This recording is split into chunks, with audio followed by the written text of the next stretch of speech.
truly respected man in many, many circles, and in some circles he's considered a little controversial. But we're going to be discussing some of the things that are taking place in South Africa and see if we can help. And we want to help. And we've had a long relationship with South Africa. I have, because indirectly I have so many friends that live there. I have a lot of friends. I mean, these are famous guys, but I have a lot of friends that live there that are tremendous people. And we'll be discussing that. We'll have a nice conversation, and I really appreciate that you guys came along. It really helps us in our thought process. But it is a great honor to have you, and I appreciate you called. He called. I don't know where he got my number, but I picked up. He said, "I want to come over and see you." That was my honor, and thank you very much for being here. You're most welcome. Thank you so much. Well, thank you very much for welcoming us to this reformed White House. I've been here before, and it looks really fantastic. I must congratulate you. But I also thank you for allowing our delegation. This is a very mixed delegation that you've got. We've got people from government, my ministers. I've got someone from the trade union movement who we really collaborate with, and from business as well. And I was sporting legends. When I spoke to you, you said, yes, come along and bring Gary Player, bring any else, and Retief Goosen. I brought the two of them. Gary Player, I spoke to him, and he said, look, I'm getting rather on in my years, but wishes us luck in this discussion with you. So it's a real joy, and I'd also like to thank you for allowing your people to start discussions with us at the trade level. I mean, we are essentially here to reset the relationship between the United States and South Africa.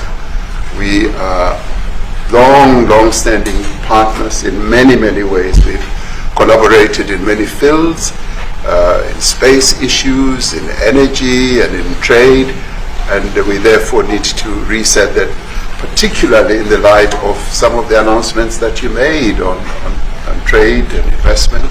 So we want to advance more trade between the two of us, two countries, and our people now have been empowered by yourself and by myself to start engaging, and we hope that we will be able to fuel that engagement during our talks. And we also want to discuss issues that have to do with how we promote further investments in both countries. We've got about 22 companies from South Africa that have invested in the US. That's creating a number of jobs. And similarly, you've got almost 600 companies that have invested in South Africa, and some of them have been in South Africa for more than 100 years. That's true. So our links are really long-lasting, and we would like to recalibrate those relations between our two countries and discuss a whole range of issues, geopolitical, the work that you're doing to bring peace around the world, in Ukraine and in the Middle East. So we value that, and we are also a great contributor to peace processes that are going on around the world. And of course, we want to discuss how we can support each other. You are a much bigger economy than we are. We're just a tiny economy, but we rely on each other on a number of issues. We've got critical minerals that you want to fuel the growth of your own economy and reindustrialize. So we have that on offer, including rare earth minerals. So all that combination of opportunity and the products that we buy from you, as well as what we sell to you, I believe makes up a really good and powerful relationship, which we need to strengthen, which we need to engender, and that is really what has brought us here. And we are really privileged to have, great South Africans in the mix. As you said, you'd like to see them as well. And I brought you a really fantastic golf book. Weighs 14 kilograms. Oh, that sounds good. And it showcases the golf courses in our country. Johan Rupert wrote preface, so did Annie else. And I want to showcase our golf courses. You might remember when I spoke to you and we spoke about golf, you said I should start practicing. And I've started practicing, President, so I'm ready. But let me end just the introductory remarks by thanking you. You may not recall that 5 years ago I spoke to you during the COVID period. Right. And it was at a time when the whole world was going through a really cathartic moment. Right.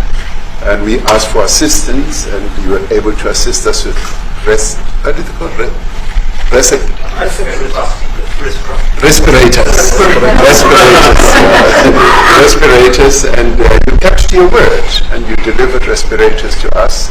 We didn't have as many in our country, and it really helped to help us deal with COVID.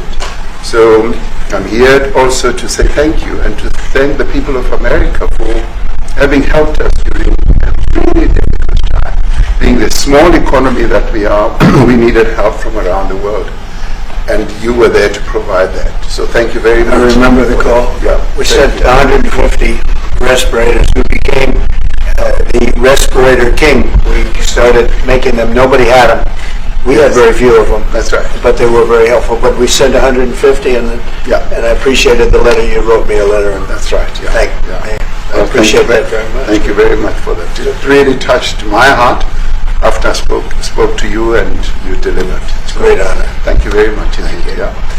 Any questions, please? Mr. President, we welcome white Afrikaner refugees here. Can you explain to Americans why it's appropriate to welcome white Afrikaners here when other refugees like Afghans, Venezuelans, Haitians have all had their protective status revoked? Well, this is a group, NBC, that is truly fake news. They ask a lot of questions in a very pointed way. They're not questions, they're statements. We've had tremendous complaints about Africa, about other countries too, from people. They say there's a lot of bad things going on in Africa, and that's what we're going to be discussing today. When you say we don't take others, all you have to do is take a look at the southern border. We let 21 million people come through our border, totally unchecked, totally unvetted. They came from all over the world.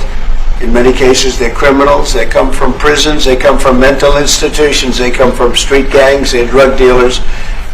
So don't say that we didn't take them. We're trying to get them out as fast as we can. And we're doing record business on that. And we just won a big case where we're allowed to send back hundreds of criminals to Venezuela. Just won that today in the Supreme Court. I'm happy to hear. But we do have a lot of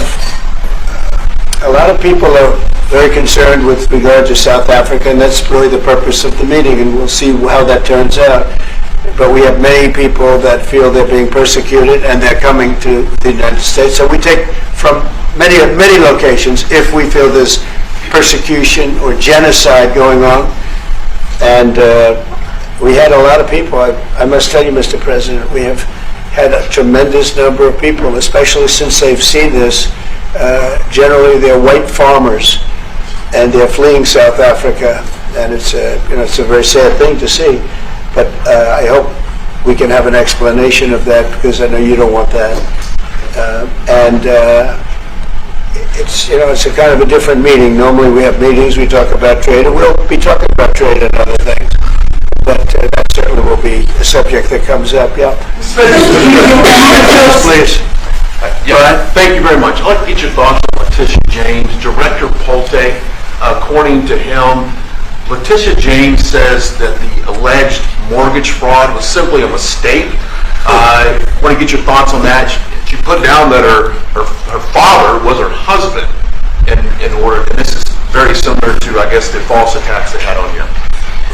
Well, I don't know what it is currently, but Letitia James, who's the Attorney General of New York State, it seemed, I'm not involved in that at all. I know that it's being handled by various groups, I guess, but it's major fraud, mortgage documents, and fraudulent everything. Yeah, I think she said the father was her husband, which she had to have a husband, or so she chose her father. And she put it down, and she had didn't she sign in Virginia? Yet she said she lived in Virginia. Yet she's the New York State Attorney General. She did that for tax reasons, so she could take advantage of taxes. And she had the wrong number of units. She had a much different number, which wouldn't have allowed her to qualify. scam the government. So I don't know. I think she's very bad for New York, but I really don't know too much about it. But I appreciate the question. Yes, sir. Thank you very much. Yes. To be convinced that there's no genocide. Please. Thank you, Mr. President.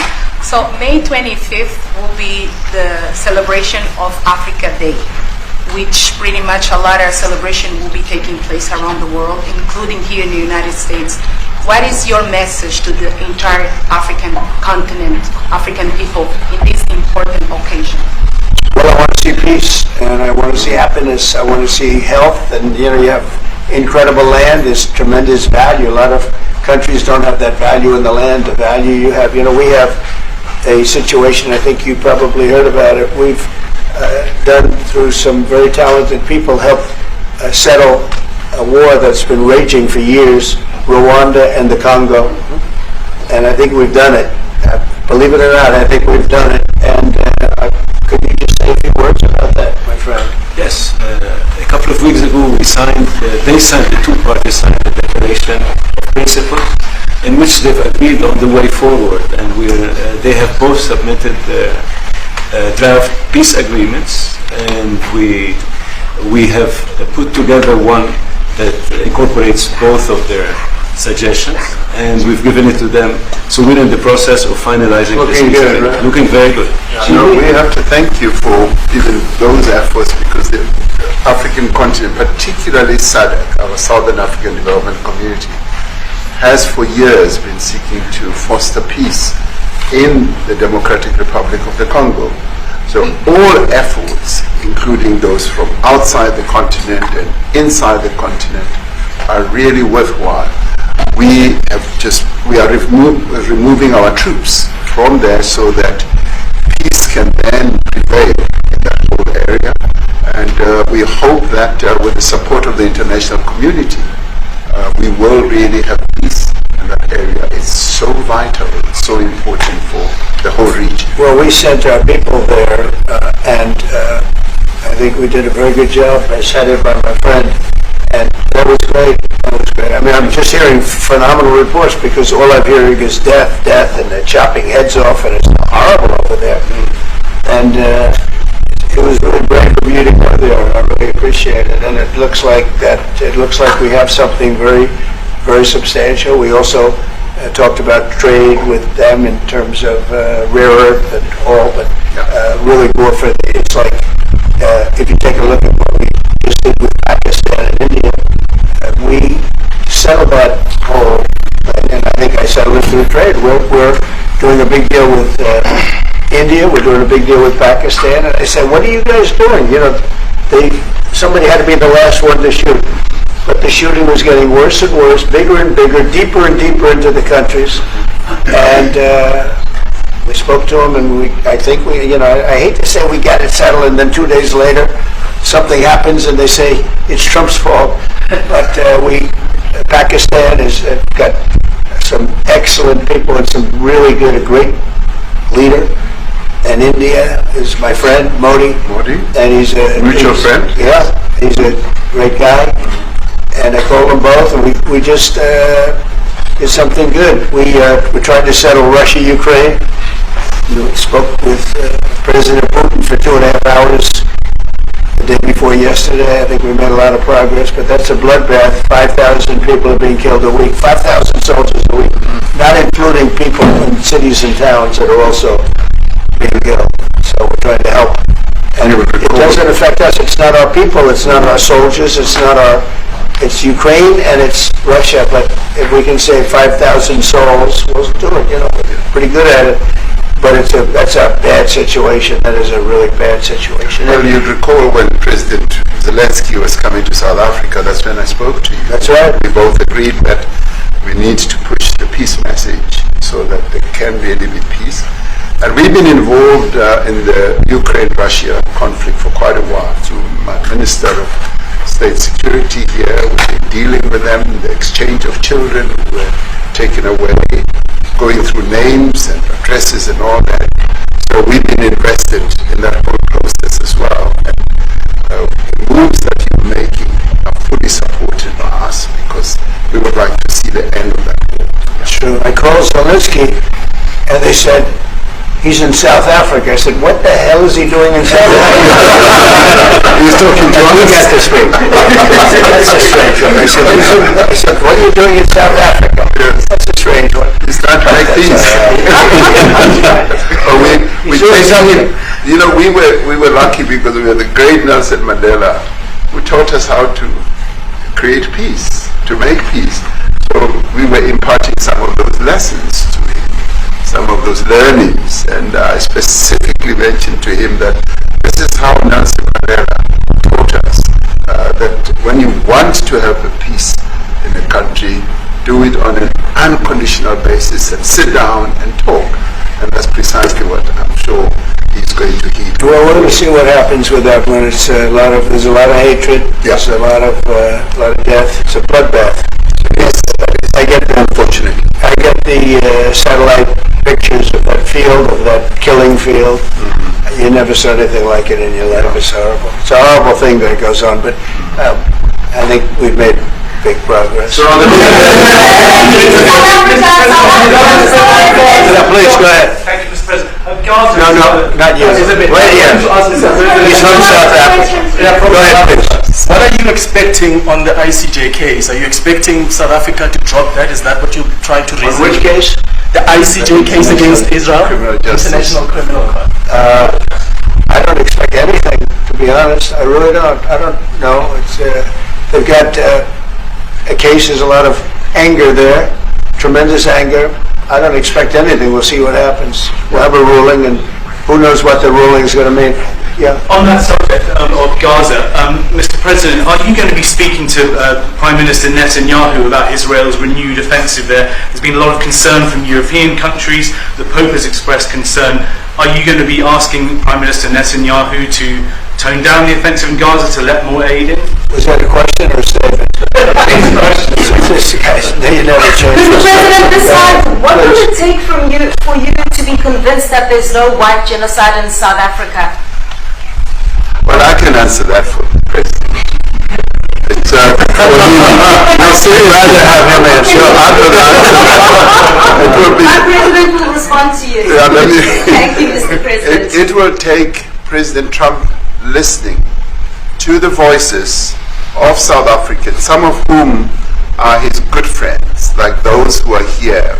When we have talks between us on around the quiet table, it will take President Trump to listen to them. I'm not going to be repeating what I've been saying.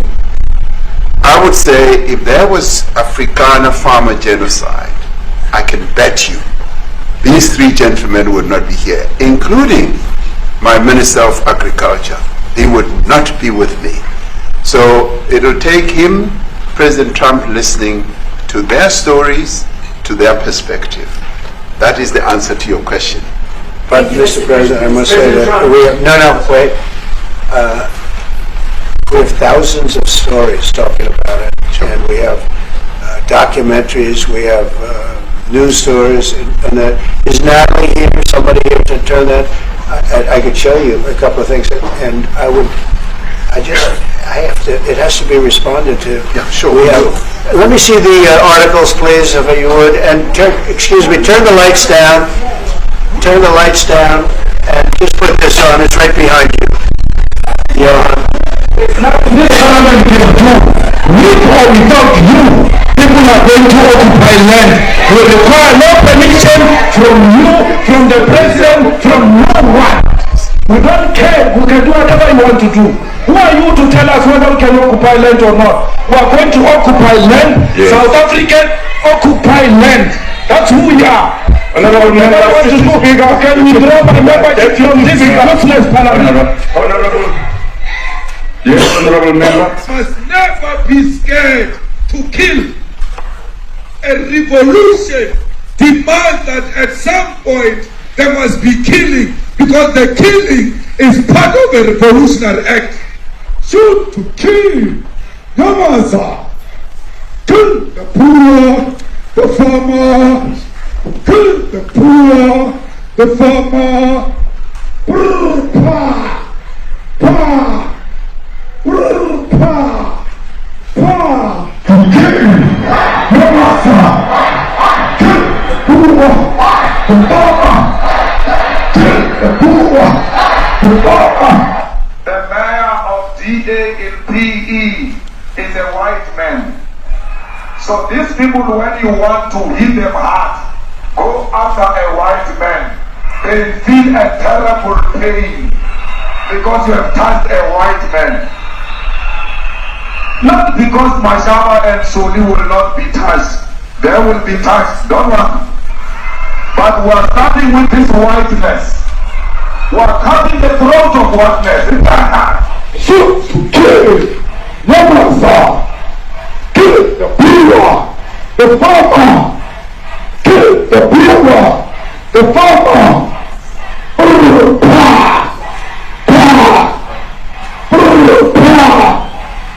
Shoot to kill. Ramphosa. Kill the poor. The farmer. Kill the poor. The farmer.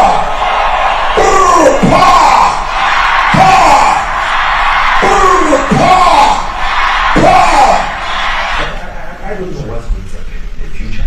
I'm saying to you, was not called for the killing of white people, at least for us. I can't guarantee the future. You understand somebody watching that, especially as it gets shared on Twitter, they freak out. It sounds like a genocidal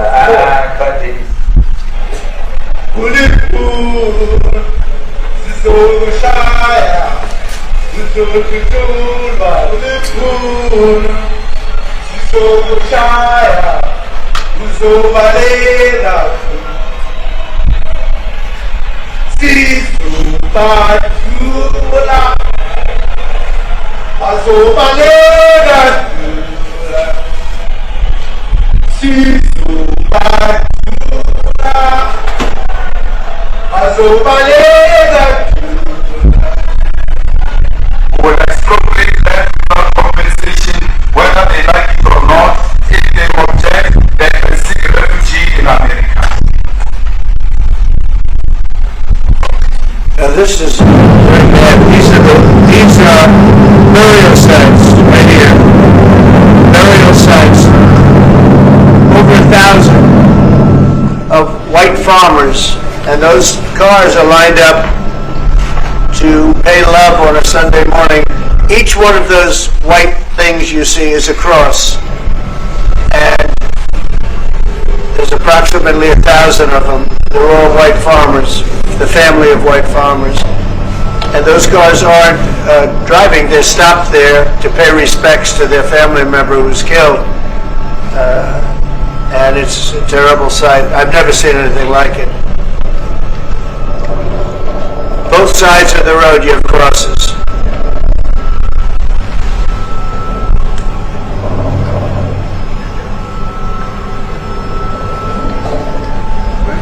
Those people were all killed. Have they told you where that is, Mr. President? No, I'd like to know where that is, because this I've never seen. But, okay. I mean, it's in South Africa. That's We need to find out.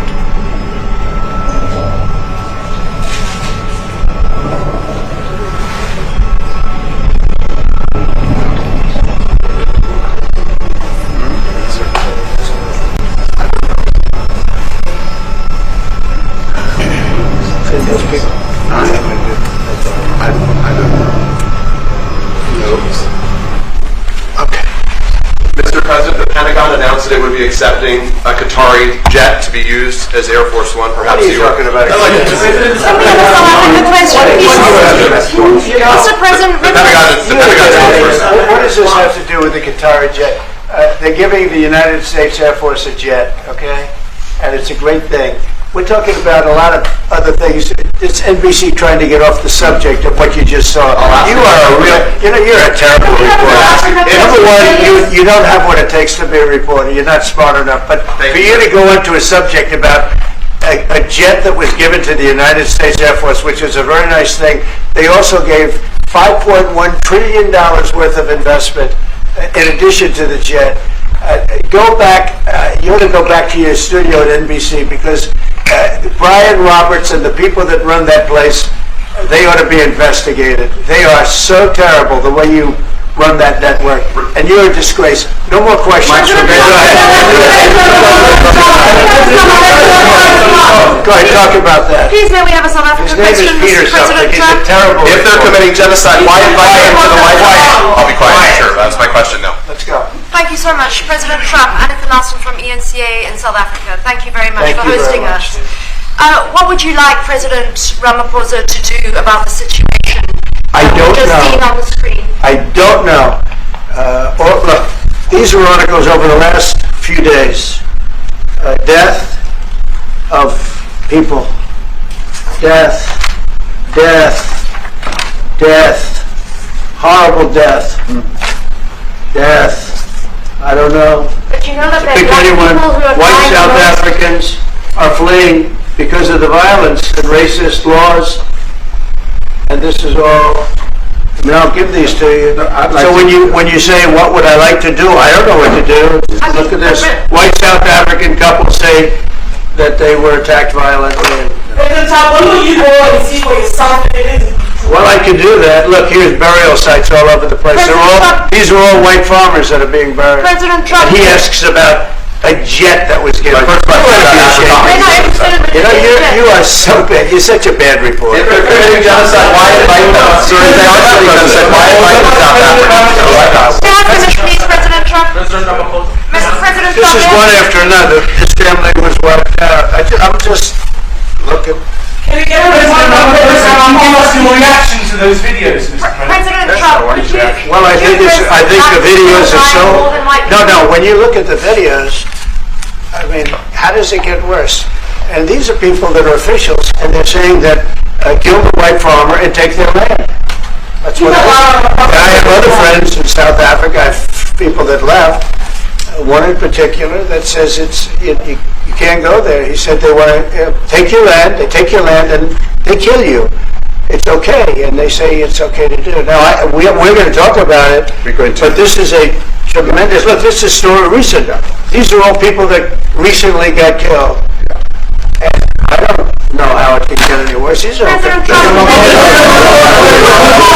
and you know the men that you saw, the people that you saw in that movie, those are officials. Those are people that were in office. They had one march. They had a dance in your parliament, whatever you may call it, legislature. Let me clarify that. Yeah. Let me clarify that, because what you saw, the speeches that were being made, one, that is not government policy.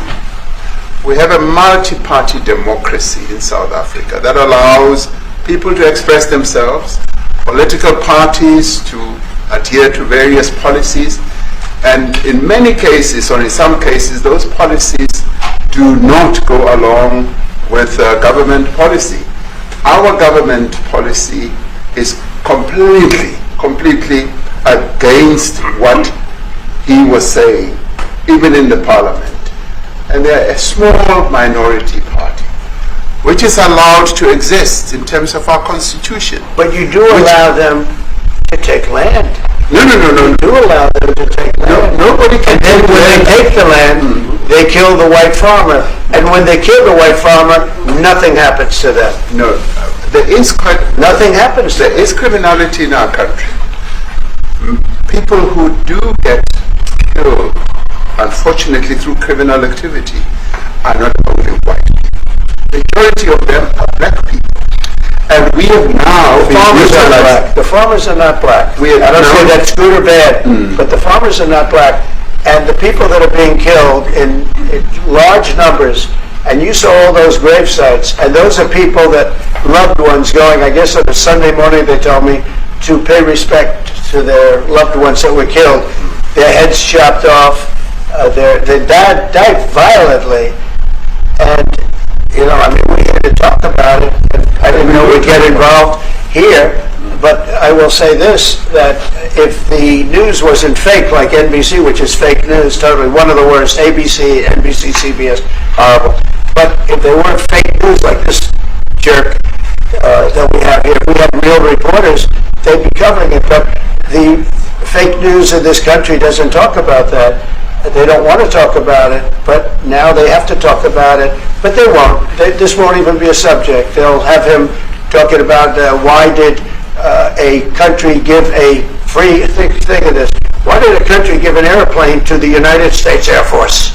Okay? The United States, not to me, to the United States Air Force, so they could help us out, because we need an Air Force One until such Air Force One is being built. 2 of them being built. But Boeing's a little bit late, unfortunately.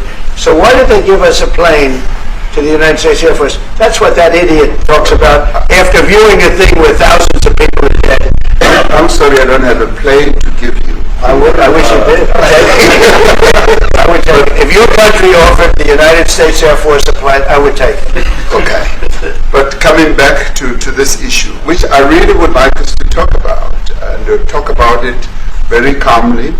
We were taught by Nelson Mandela, whenever there are problems, people need to sit down around a table and talk about them. Well, there are and this is precisely what we would also like to talk about, including, of course, trade matters, investment matters.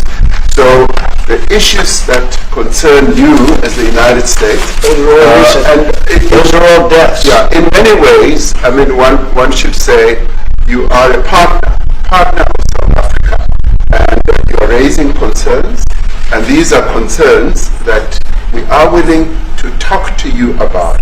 Let me just add quickly, the criminality that we are experiencing in our country needs quite a lot of technological capability.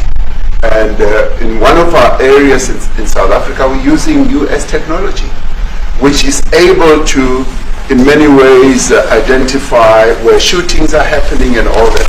And I'd like to talk about it because there is support that we can get from you and the United States to help us deal with all these acts of criminality. And that is what I believe partnership is all about.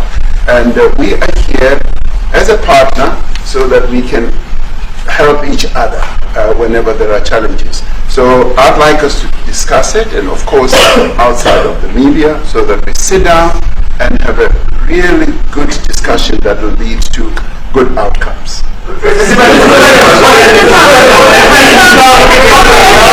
there any other further punitive measures that could be in place should you not be satisfied that South Africa is fixing some of the very bad things, in inverted commas, that you tweeted are happening? Well, there are a lot of bad things happening in many countries, but this in particular has been very, very bad, very bad. And because of, we're going to have the whole world watching in another short period of time, because you have the G20, and that's a big deal. And it seems like, I want you to look good. I don't want you to look bad. But we have hundreds of people, thousands of people trying to come into our country because they feel they're going to be killed and their land is going to be confiscated. And you do have laws that were passed that gives you the right to confiscate land for no payment. You can take away land for no payment. I want to clarify that, because we have a constitution. Our constitution guarantees and protects the sanctity of tenure of land ownership. And that constitution protects all South Africans with regard to land ownership. However, we do say, because we've got to deal with the past, the government, and as your government also has the right to expropriate land for public use. And they're doing that. And we've never really gotten underway with that. And we are going to be doing that. You're taking people's land away we have not. from them. And those people in many cases are being executed. They're being executed. And they happen to be white, and most of them happen to be farmers. And that's a tough situation. I don't know how you explain that. How do you explain that? They're taking people's land away, and in many cases those people are being executed, and in many cases it's not the government that's doing it, it's people that kill them and then take their land, and nothing happens to them. But we have thousands of people that want to come into our country. They're also going to Australia in a smaller number. But we have thousands of people that want to come into our country, and they're white farmers, and they feel that they're going to die in South Africa, and it's a bad thing. Yes. What can South Africa do? What concessions would you like to see them make to improve relations with the United States? Then I have one more for President Ramphosa afterwards. Well, we just spoke about, I got them a machine, 150 of them. And I was asked by the president if he could help, and I did that.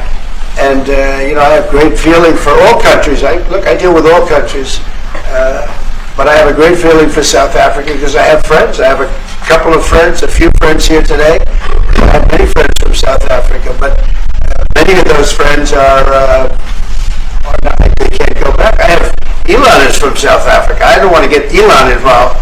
That's all I have to do, get him into another thing. But Elon happens to be from South Africa. This is what Elon wanted. He actually came here on a different subject, sending rockets to Mars, okay? He likes that better. He likes that subject better. That's right. But Elon is from South Africa.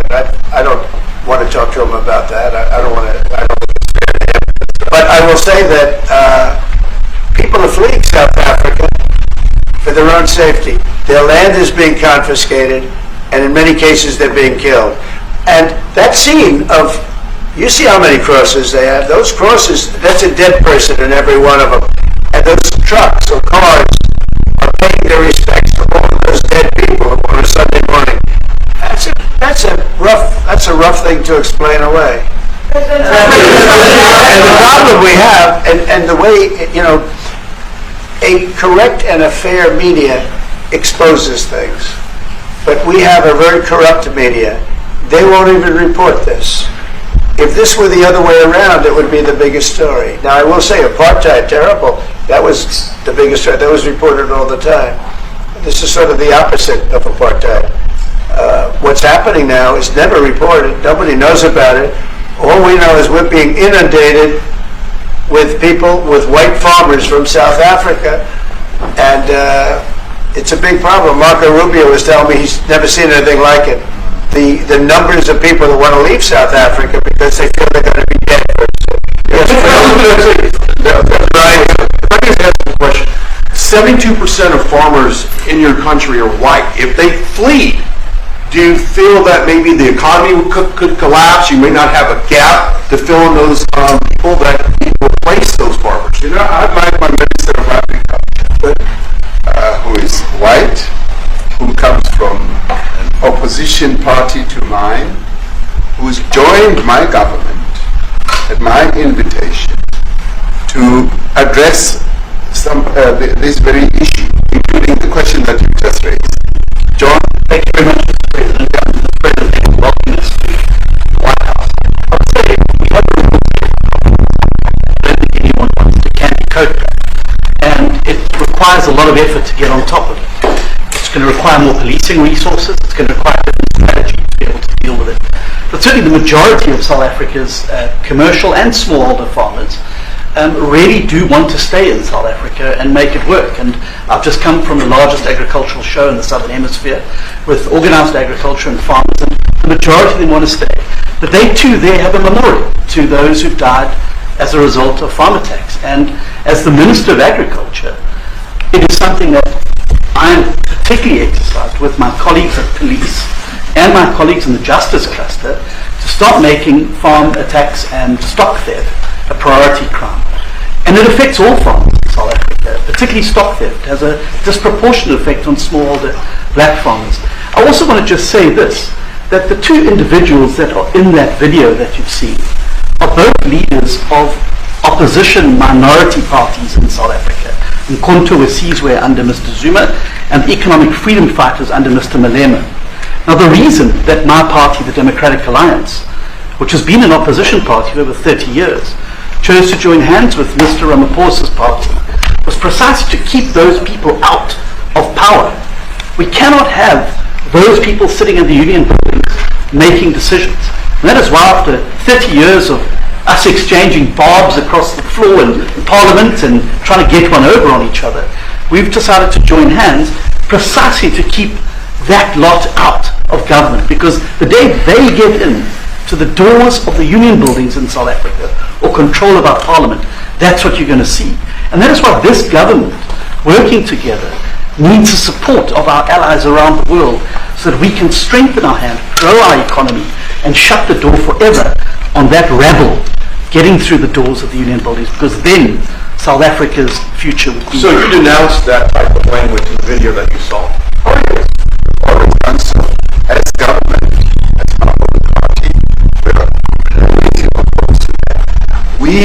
in 1955 adopted a document which said South Africa belongs to all who live in it. But why wouldn't you arrest that man? That man said, kill the white farmers, kill the white farmers. And then he danced, and he's dancing, and it's kill the white farmers. I'm not sure, but I think if somebody got up in Parliament and started saying kill a certain group of people, he would be arrested very quickly. That man is going all over South Africa, and that's not a small party. That was a stadium that holds 100,000 people, and I hardly saw an empty seat. That's a lot of people. That's a lot of representation. And those crosses, we have dead white people, dead white farmers, mostly. And you take a look at Australia. They're being inundated, and we're being inundated with people that want to get out. And their farm is valueless. It's valueless. And they just want to get out with their life. And this is a very serious situation. And if we had a real news or real press or media, we don't have that because they won't talk about this because they're all guys like that idiot. But if we had a real press, it would be exposed. And you know, the beauty of exposing it is it's like a cleansing action. When it gets exposed, it'll get fixed. That's when it'll get fixed. But people don't talk about it. And I'll tell you who's talking about the thousands of people that are fleeing South Africa right now. We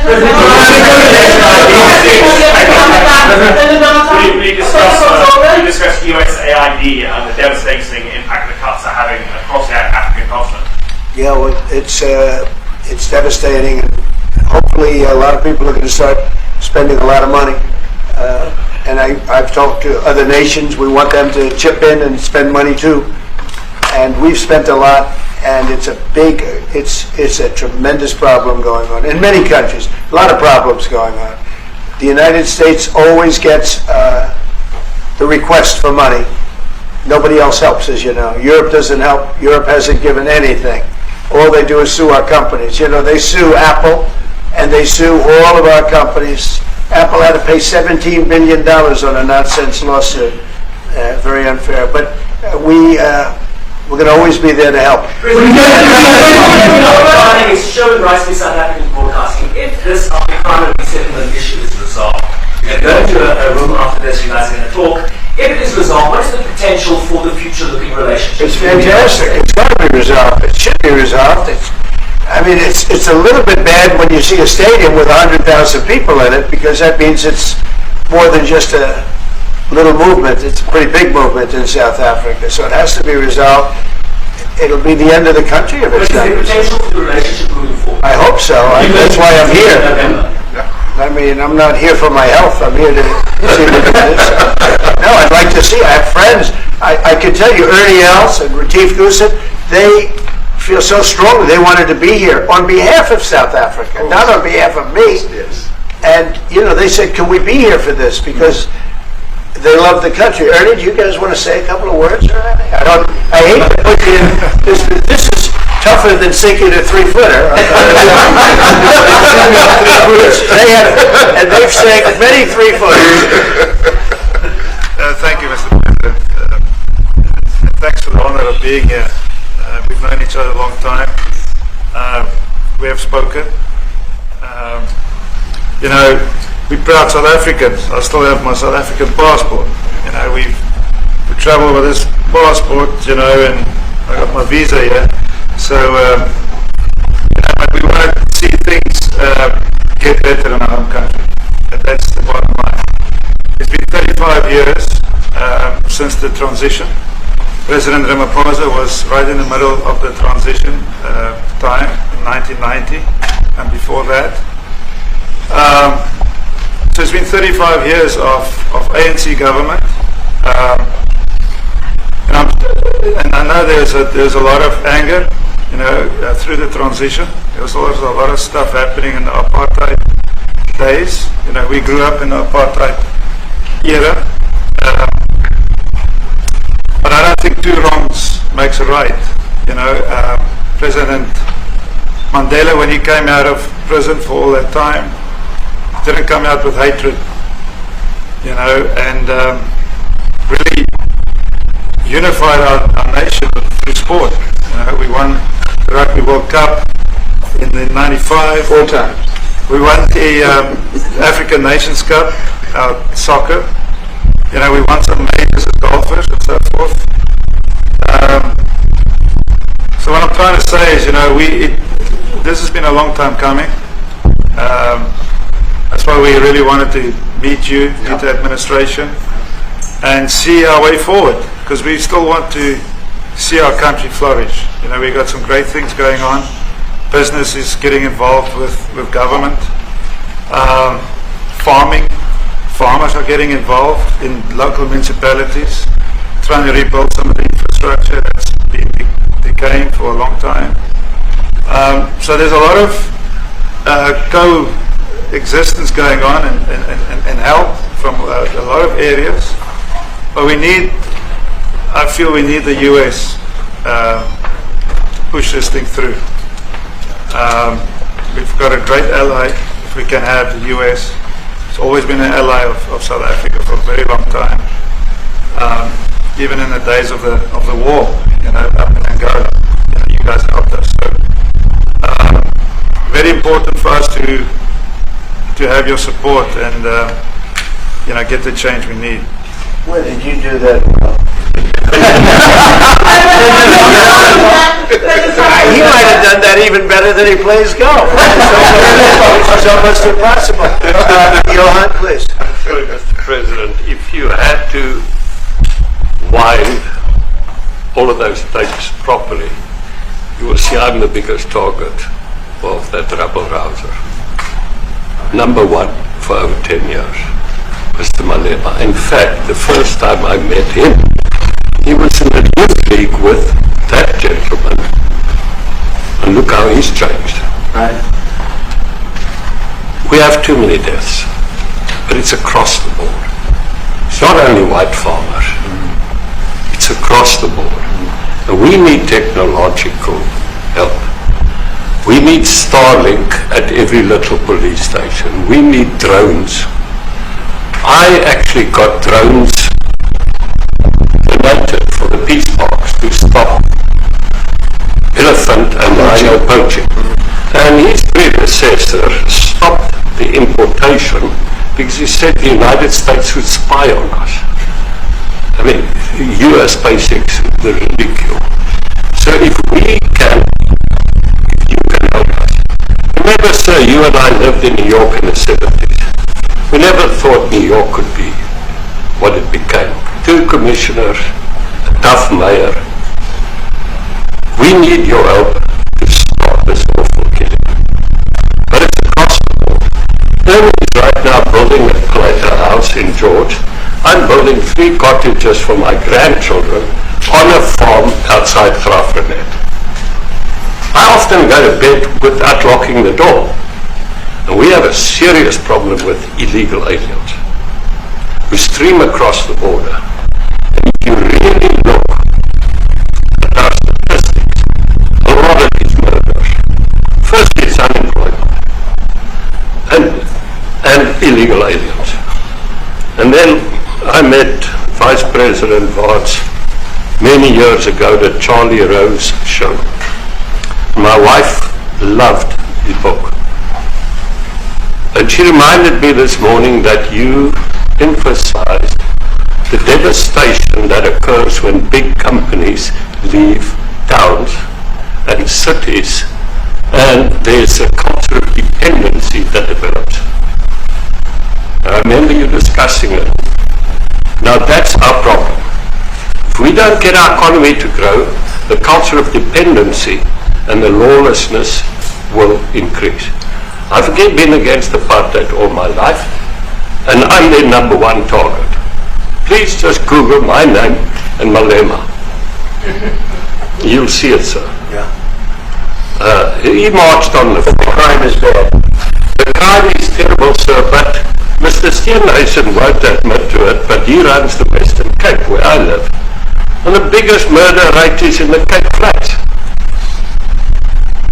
Gangs. We've got gang warfare, like your M33 or these guys. We've got equivalents there, but we need your help, sir. And we need Elon technology? Well, one of the real areas of support is really investments. We've got to grow our economy. Because through growing the economy, we're then able to create more jobs. Because crime really thrives where there is inequality and unemployment. And that is one of the reasons that has brought us here to improve our investment relations, our trade relations, so that we can preserve the number of jobs that your companies have created in South Africa. By virtue of what we export to you, we are able to create up to 500,000 jobs in the auto industry, in the agricultural industry, and a number of other industries, mining, where we export things to you. And we also know that as South African companies invest here, you are also able to create jobs. So it's a mutually beneficial relationship. So our main real reason for being here is to foster trade and investment so that we are able to grow our economy with your support, and so that we are also able to address all these societal problems, because criminality thrives when people are unemployed, when there is no other hope to eke out a living. So that is what we need to resolve, and your support, your partnership with us is what is really going to give us a strong capability to move forward. Excuse me, do you have anything to say? I mean, I don't want to leave you out. I know the guy won 3 or 4 majors. 3 or 4? That's a lot. By the way, 2's a lot. A lot of tournaments you won too. Do you have anything to say? Yeah, thank you, Mr. President. President Ramphosa. I grew up in an area in South Africa that is a farmland area in Polokwane. And there is some issues up there. Obviously, my dad was a property developer as well as a part-time farmer. And yeah, some of these buddy farmers got killed. The farm is still going. My brothers run it. But it's a constant battle with farms they're trying to burn the farms down to chase you away. So it is a concern to try and make a living as a farmer. And at the end, without farmers, there's no food on the plate. So we need the farmers to produce the food. Farming, right? He wouldn't do it. He wouldn't even want to do what you're doing, right? They love farming. They don't want to leave. It's a struggle. Yeah, and food and fresh water is the most important thing in life. Without those 2 things, we can't survive. How is the water there? The water is great, obviously. All the water comes out of the borehole, out of ground for us down there. But yeah, it is a battle to get the water out sometimes when all the equipment gets stolen all the time that you're trying to get the So water does out. your family and your brother, do they feel safe on the farm? They live behind electric fences, try and be at night safe. But it is constant whenever you leave that something could happen. And There's nowhere to live. both of them has been attacked in their houses. My mom's been attacked in the house when she was 80. So it is difficult. But the guys live a great life despite everything going on. Something. President Trump, I brought along the president of the largest trade union in our country, Ziggy Solosi, because she leads many workers, more than 1 million, 2 million workers. Maybe we should give her a chance to say something to us. Come all the way to join us. Thank you very much, Mr. President Trump, Thank you. for having us and for extending the invitation to us as organized labor. And I must say that we are here to support the initiative that has been made by our government with business, of course, as organized labor. We've been coming to Washington on the AGOA trade relations in the previous regime. And I think at the center of it all, for me, it is exactly what Mr. Rupert has said, the importance of us growing the economy. We have always emphasized when we were here and kept on coming and negotiating on AGOA that the 600 US companies that are based in South Africa as you said, President Ramaphosa, 500,000 jobs will be wiped out. We need more foreign direct investment in our country. We are not just talking about those that will lose employment, but we are talking about over 40% of people that are unemployed, that have no hope of ever finding a job. And we think that, correctly, as they have said, that we need to deal with the issue of porous borders in our country, so that everyone that comes in is documented. We also need to, and I would have loved that the minister would address the issue of land expropriation and how the policy works in South Africa. Recently, President, as you were preparing to come here on the news, I think it was in Natal, there was a handover of farms, and white farmers were saying, we are donating the land, but also there is a willing buyer, willing seller in South Africa. So there is no expropriation without compensation, but it is a willing buyer, willing seller. And that white farmer was even saying, President, that the government is even paying more in buying the land than what the land is worth of. And I think those are the realities, President, that we must say that we need to address, of course, but also the importance of agriculture linked to AGOA. People rely on it, and I think, as Retief have said, for survival and living. But lastly, for me, President, is also the issue of the crime statistics. There is no doubt about it that we are a violent nation, for a number of reasons, and we're not condoning anything. But also, if you go into the rural areas where black majority are, you would see women, elderly, being raped, being killed, being murdered, and these are black elderly women that would be found throat slits, raped multiple times, and all of that. And the problem in South Africa, it is not necessarily about race, but it is about crime. And we think that we are here to say, how do we, both nations, work together to reset, to really talk about investment, but also help us in how we can have the technology and everything that is needed, President, to really address the levels of crime that we have in our country. Thank you very much. Thank you. Genocide is a very strong word. I'm wondering if you've made up your mind as to whether you believe genocide is occurring in South Africa, or you still have doubts, and if you have made up your mind, why invite President Ramaphosa here today for this conversation? Well, I haven't made up my mind. I hate to see it from the standpoint of South Africa, but also, I'm trying to save lives. I'm working with Russia and Ukraine. I don't have to do that. It's not our war. It was started by other people. It's helped along by our past administration, and it would have never happened if I were president. But I'm trying to save lives, no matter where.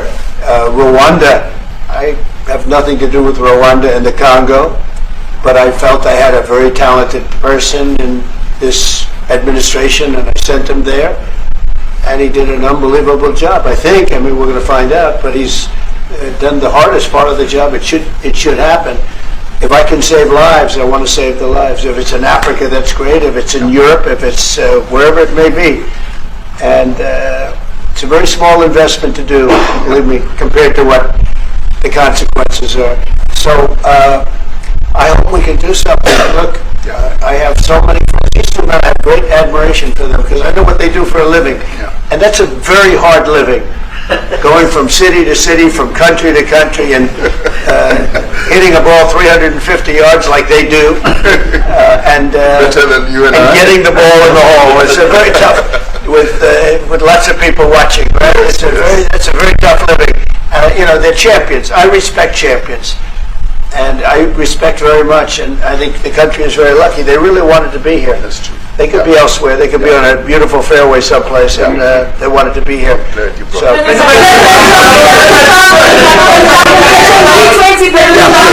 name is Yanda Mobo from Newsroom Africa in South Africa. How important is it for the United States to be at our G20 summit in November, given the relationship between our two countries? You've just heard what has been said to you just now.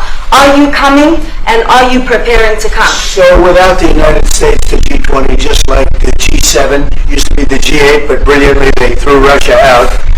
Would have been a lot better if Russia was in. You know, a lot of people would say, oh, that's not it. Because if Russia was in, you probably wouldn't have this war.